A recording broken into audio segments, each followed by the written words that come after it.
Salut ami footeux, j'espère que tu vas bien. Bon ben moi ça va super, on a enfin réussi à battre le Paris Saint-Germain. Ça faisait 9 ans qu'on attendait ça. 3850 minutes je crois, c'est ce que j'ai entendu hier soir. Je sais ça, j'étais pas au courant. C'est énorme. On les a battus chez eux en plus, 1-0. Normalement 2-0. Hein? Mais bon, l'arbitrage, je vais pas encore t'en parler parce que sinon j'ai passé la vidéo sur ça et je pense que tous les autres vidéos vont être comme ça à chaque fois que je vais devoir faire un débrief. En plus, les débriefs, j'en fais pas souvent, c'est pas ma spécialité. Moi, j'ai plutôt envie de te parler de jeu, de te parler un peu du plan d'André Villas-Boas et de l'attitude des Marseillais. Moi, ce qui m'a fait plaisir sur ce match-là, c'est l'attitude de chaque joueur. Voilà, j'ai trouvé que tout le monde a rempli son rôle. On a été les premiers sur les ballons. Voilà, André Villas-Boas avait choisi de jouer avec un bloc bas et de procéder en contre. On a eu un peu de mal quand même parce que les Parisiens nous ont quand même vachement bien pressé en première mi-temps, donc pour ressortir, c'était pas évident. Mais bon, les Marseillais sont restés disciplinés, ils ont été hargneux, ils ont été les premiers sur le ballon, comme je te l'ai dit. Voilà, donc ils ont une attitude, une discipline tactique incroyable. Ils ont respecté les consignes du coach. Et ça, normalement, quand tu fais ça, ça fonctionne. Voilà. Donc André Villas-Boas, c'est un grand monsieur. Voilà, il a été magique dans son plan tactique. Les Parisiens sont tombés dans le piège de l'énervement.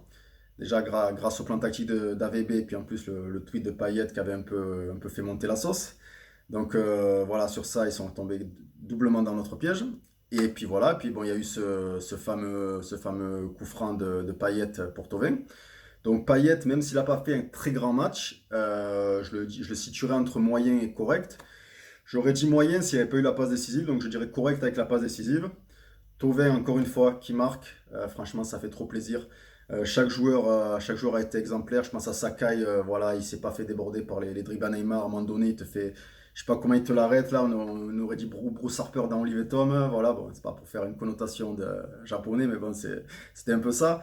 Et voilà, Rongier, premier sur les ballons. Donc je vais faire plaisir à un ami là. Pour une fois, on peut l'appeler N'Golo Rongier parce que ça a vraiment été ça. Il était le premier de partout. Il ratissait tous les ballons, voilà, de la pointe du pied. Il est toujours le premier. Toujours le premier. Si vous revoyez le match, vous voyez le match de Rongier, ça n'a pas été trop relevé. Moi, j'ai trouvé exceptionnel. Après, pareil, l'expérience de Strootman, parce qu'il a eu quelques moments où, dans son attitude, tu vois que son expérience a joué pour aussi énerver les Parisiens. Je sais pas si tu as remarqué. Et puis bon, El Phénoméno, quoi. Mandanda, dès le début, l'arrêt qu'il te fait. Moi j'ai vu but, je pense que je suis pas le seul. Ça m'a vraiment fait penser à la légende Pelé-Gordon Banks, tu sais, la fameuse phrase de Pelé après le match contre l'Angleterre en 70 quand il te dit j'ai marqué un but, mais Banks l'a arrêté. Et ben là c'était à peu près pareil, quoi. J'ai eu l'impression qu'il allait avoir but, mais Mandanda l'a arrêté. Je sais pas comment il a fait. Et puis il te fait ça encore deux ou trois fois dans le match, donc c'est aussi encore un grand gardien, un très grand gardien, Mandanda. J'arrêterai pas de le dire, c'est le meilleur gardien de Ligue 1 pour moi. Après, oui, je suis Marseillais, tu dis que tu as le meilleur entraîneur de Ligue 1, que tu as le meilleur gardien de Ligue 1. Je pense que c'est vrai, je pense que c'est vrai. Je pense que le meilleur entraîneur c'est André Villas-Boas et que le meilleur gardien c'est Mandanda. Voilà, c'est un gardien qui fait gagner des matchs et pas tous les gardiens font gagner des matchs. Voilà. Donc après, on est content parce que ça faisait 9 ans qu'on attendait ça. C'était le bordel au vieux port. Moi, j'ai reçu des vidéos d'un collègue qui était. C'était génial, quoi. On aurait dit qu'on avait encore gagné une Coupe d'Europe. Mais bon, voilà, c'est Marseille, c'est une ville de passion. On sait que quand tu vois, quand tu avais gagné la Coupe de la Ligue en 2010, on aurait dit qu'on avait gagné la Coupe du Monde. Mais bon, c'est ce qui fait le charme de cette ville. Et puis ce match-là aussi, quelque part, il avait un peu de charme parce qu'il me faisait penser au Marseille-Paris des années 90, tu sais, à l'époque de Dimeco, tout ça. Ginola, Boli, où ça rentrait vachement. Et puis tu sais que voilà, on aurait dit le lendemain d'un match, on aurait dit une rubrique fait divers, attentat, enfin tout ça. Et bon là, c'était quand même assez marrant. C'est pas le mot, je veux dire, c'était quand même. Ça a ajouté ce truc de. C'est pas des bonnes attitudes, je le sais, hein, mais ça a ajouté ce truc de charme de WM PSG, tu sais, ce que tu t'attends souvent à voir quand il y a un WM Paris, tu sais, vachement électrique. Voilà, la faiblesse parisienne. La faiblesse parisienne de répondre comme ça, là, je crois que c'est Paredes qui, quand il met le quoi, Benedetto, je crois que c'est lui, hein. Voilà, Benedetto qui se relève, après voilà, Kurzawa avec la moitié d'un cerveau comme d'habitude, malheureusement, c'est dommage quoi. Qui rentre dans ma vie, après ça se frixe un peu, bon ça tu l'as vu, je t'apprends rien. Mais bon voilà, la faiblesse parisienne de répondre comme ça parce qu'ils n'ont pas su trouver la faille. Voilà. Donc du coup, ils pourront pas dire, voilà, encore une fois, c'est le même résultat, on vous a éclaté, tout ça. Enfin bon, bref, voilà. Moi, je suis assez content, voilà. Donc après, évidemment, bon, l'arbitrage, j'ai quand même à dire un petit mot parce qu'il y a eu le but refusé. Le but refusé, moi, 2-0, je pense que le match déjà, il finit peut-être pas pareil. Peut-être que soit il s'énerve avant, soit il lève le pied.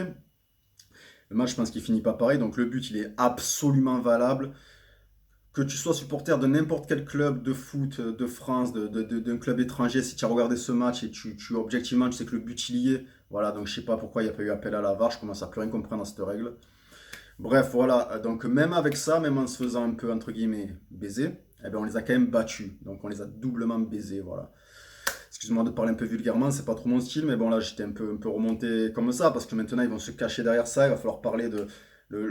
Ouais, apparemment, bon, il y aurait eu j'ai entendu dire, voilà, enfin, hier à la télévision, que Neymar aurait dit qu'il y aurait eu des propos racistes d'Alvaro. Je sais pas si c'est vrai, bon ça c'est pas bien, c'est sûr que si ça a été le cas, ben ça, moi ça je valide pas. Maintenant, après, l'autre, il a aussi ce côté un peu, ce brin manipulateur, peut-être. Après, c'est vrai qu'on aurait dit qu'il avait quand même perçu des insultes. Alors, je sais pas s'il lui a dit macaque ou je sais pas quoi, ça a été traduit, j'en sais rien. J'ai pas trop envie de parler de ça, on verra bien ce qu'il en est. Mais bon, l'attitude de Neymar, quand même, elle est pas fantastique non plus. Voilà, avec le salaire que tu as, garçon, le salaire que tu as, la renommée que tu as, ton attitude, elle est zéro, elle est nada, elle est que dalle, elle fait pitié. Tu mangeras jamais à la place de Messi et de Ronaldo. Jamais. Voilà. Tu es technique, tu es beau à avoir joué, tu fais des choses extraordinaires sur un terrain. C'est du plaisir de te voir toucher le ballon. Hier, je pense que tu as quand même essayé de faire des choses pour ton équipe, en première mi-temps notamment, et un peu en deuxième, où tu as quand même essayé de tenter des choses comparé à certains de tes collègues. Tu es peut-être je vais pas dire le meilleur parisien, parce que le meilleur parisien, c'était Florenzi, voilà, la nouvelle recrue. Alors lui, il a fait un super match, c'était le meilleur parisien. Puis après, je veux dire que tu arriverais juste derrière Neymar. Mais voilà, ton attitude, elle est zéro depuis un moment. Moi, tu m'as jamais plu, voilà. Pas parce que tu es à Paris, même quand tu étais à Sao Paulo et que tu es venu à Barcelone, tout ça. Tu n'as jamais été un joueur Alors, on en a trop fait sur toi. Après, voilà, il faut être un grand homme sur le terrain et un grand homme en dehors du terrain. Toi, tu es un grand homme en dehors du terrain, je pense pas. Et sur le terrain, je pense pas non plus, justement. C'est juste par tes trucs techniques que tu éblouis beaucoup les jeunes d'aujourd'hui. Moi, tu m'éblouis pas. Voilà, ce que tu fais, c'est beau. J'aime bien. Je dis, voilà, ça, c'est sûr, je ne saurais pas le faire. Voilà, même si j'étais un joueur technique dans le passé ou d'autres il y a des choses que tu fais que c'est remarquable à voir faire, mais à voir jouer. Mais ton attitude, elle est zéro, mec. Bon, allez, je vais passer le. Je m'attarde un peu trop sur toi. Je te donne un peu trop d'importance. Voilà, sinon, ben voilà, c'était quand même un match un match au début, ça partait bien, c'était un match de Ligue 1 avec un bon rythme et tout. Puis bon, après, voilà, ça s'est un peu bâclé par les attitudes des uns et des autres, et notamment par celle des Parisiens. Voilà, bon, la vidéo, elle est à combien là? 7 minutes là, donc moi je vais m'arrêter là. Je suis super content qu'on les ait battus, franchement, ça fait vraiment plaisir. J'espère qu'au match retour au Vélodrome, qu'on les battra et qu'ils aient Mbappé dans leur rang, qu'on les batte avec Mbappé. Parce que maintenant ça va être ça, il n'y avait pas Mbappé. Mais tu avais quand même des stars sur le terrain. Tu avais Di Maria, tu avais Neymar, tu avais Verratti. Voilà, il te manquait qui? Allez, vraiment de très gros, il te manquait qui? Mbappé et Navas, moi je pense. Voilà. Après, tu as voulu vendre Thiago Silva, bah, tu as fait peut-être une erreur là, bah, tu l'as pas eu. Tu n'avais pas Marquinhos, il manquait Marquinhos, c'est vrai. Mais bon, on vous a quand même battu. Voilà, il y a des matchs où même nous, on a joué sur ces 9 dernières années, on n'a jamais été nous aussi tout le temps au complet. Il y a des matchs où on n'était pas au complet. Et toi, tu avais ta grosse armada, tu vois, et tu nous as battus. Et des fois, on avait failli te battre. L'année où il y a Beckham, on avait failli te battre. L'année où le but à Mitroglou est refusé pour une faute imaginaire de Strootman, peut-être que là, si on égalise, le match il change, je sais pas. Voilà, ça fait beaucoup de choses, c'est sûr. Mais bon, là, la victoire, elle est marseillaise.